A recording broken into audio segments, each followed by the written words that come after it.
তো আজকে আমরা চলে গেলাম এনজিপি মানে নিউ জলপাইগুড়ি। তো এনজিপিতে নেমে আমরা প্রথমে গেলাম হংকং মার্কেটে এই কেনাকাটা করবার জন্যই আমরা গিয়েছিলাম। তো ওখানে দেখো এই ঝুমকো কানের দুল সব 130 ওগুলোর মধ্যেই পাওয়া যাচ্ছিল।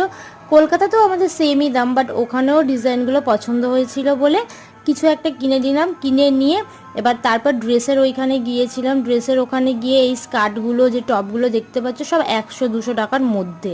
তো এই স্কার্ট টপগুলো 100-200 টাকার মধ্যে যাদের যেটা নেওয়ার ছিল নিয়ে নিল। আর এই যে শপটা ছিল এটা পুরোটাই 20 টাকা, মানে যাই নেবে 20 টাকা। অনেক কিছু জিনিস ছিল, স্ট্র ছিল, তারপরে দেখো চিরুনি থেকে শুরু করে সমস্ত কিছু 20 টাকা, 10 টাকা, 30 টাকা এক একটা ডিপার্টমেন্ট ভাগ ছিল। তারপরে আমরা দেখো এই ছাতা কিনে নিলাম।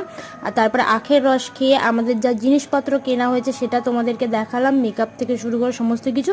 আর একটা আসবে নেক্সট ভিডিওতে ওখানে কি করতে গিয়েছিলাম, তো দেখো।